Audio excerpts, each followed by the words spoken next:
नमस्कार। आज हम जानेंगे गुरु की स्थिति को। यदि गुरु पत्रिका में खराब हो तो उसका क्या परेशानी होती है व्यक्ति के जीवन में। यदि गुरु उच्च की स्थिति में हो और आपको पूरा फायदा दे तो उसकी स्थिति को और मजबूत कैसे किया जा सकता है, ये पूर्ण जानकारी प्राप्त करेंगे। आप मेरा नाम नोट कर लीजिए। मेरा नाम आचार्य सुप्रिया है। आप हमें यूट्यूब पे सब्सक्राइब भी कर सकते हैं। सर्वप्रथम, क्या आपकी पत्रिका में कुंडली में गुरु खराब अवस्था में है? जानिए उसका पूर्ण रूप से आप लक्षण, लाभ और उपाय। सर्वप्रथम, यदि गुरु खराब हो तो आप के साथ साथ सूर्य और बुध को भी पूर्ण रूप से वो खराब कर देता है। गुरु की खराब होने की स्थिति आप अपनी पत्रिका में कैसे जानेंगे? पढ़ाई में रुकावट आए, धन टिकता नहीं है, भाग्य साथ नहीं देता है, संतान पक्ष से हमेशा कष्ट ही मिलता है। तो ये अगर लक्षण है तो समझ जाइए कि आपकी पत्रिका में गुरु की स्थिति बहुत ज़्यादा खराब है। इसको हम कैसे मजबूत करेंगे, इसका उपाय मैं बताऊंगी। लास्ट तक आप देखते रहिए। यदि देखिए गुरु खराब होने के संकेत कौन कौन से होते हैं। यदि गुरु खराब हो पत्रिका में तो इसके संकेत आप पूर्ण रूप से जान सकते हैं।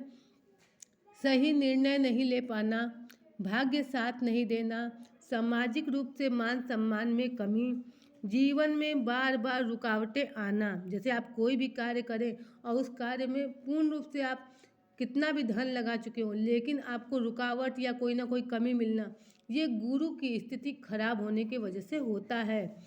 यदि गुरु को मजबूत करने के उपाय, यदि आपकी पत्रिका में गुरु की स्थिति अच्छी है और उसको और भी मजबूत कर सकते हैं तो आपको गुरु का व्रत रखना चाहिए, पीले वस्त्र धारण करना चाहिए, केसर का तिलक लगाना चाहिए। केसर का तिलक लगाना बहुत फायदेमंद होता है। दूसरा, बड़े बुजुर्गों का सम्मान करना चाहिए। गुरु को मजबूत करने के लिए सबसे ज़रूरी है अपने बड़ों का मान सम्मान किया जाए।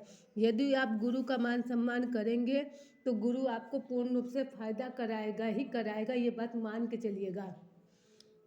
यदि गुरु अच्छी अवस्था में है और उसे और मजबूत करना है तो उसका उपाय देखिए यही है कि आप पीले वस्त्र धारण करें गुरुवार के दिन और केसर का तिलक लगाएं। इससे गुरु आपका और ज़्यादा मजबूत होगा। यदि गुरु अच्छा है और मजबूत भी है, अशुभ फल नहीं दे रहा है, तो इसके कारण क्या होते हैं कि यदि गुरु के साथ राहु है तो पूर्ण रूप से आपको नुकसान पहुंचाएगा ही पहुंचाएगा।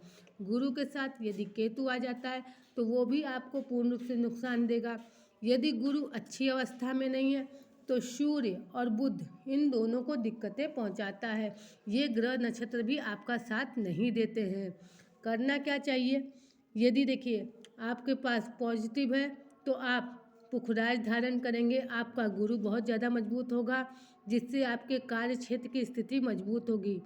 यदि अगर गुरु मजबूत हो जाता है तो व्यक्ति पॉलिटिक्स लाइन में बहुत अच्छा फायदा बनाता है, पॉलिटिक्स लाइन में जा सकता है, वो राजनीतिक क्षेत्र में ज़रूर जाता है, उसका मान सम्मान बहुत ज़्यादा बढ़ा रहता है।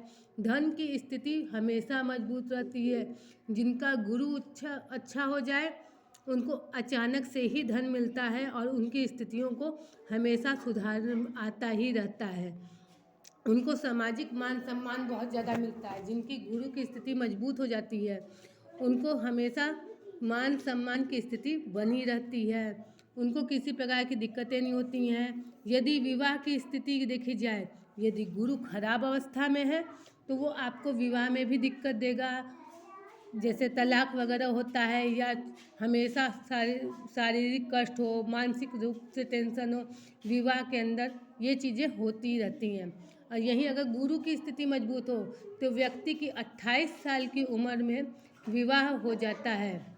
यदि गुरु की स्थिति मजबूत हो तो 28 साल की अवस्था में उनका विवाह हो जाता है। ये सब चीज़ें होती हैं गुरु के अच्छे और बुरे स्थिति होने की वजह से।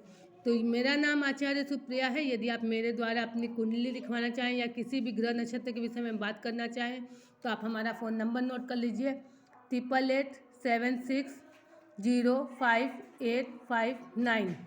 यदि आप चाहें तो हमें यूट्यूब पे सब्सक्राइब कर सकते हैं। आगे की जानकारी आपको वहाँ से मिल जाएगी आचार्य सुप्रिया के नाम से। राधे राधे, धन्यवाद।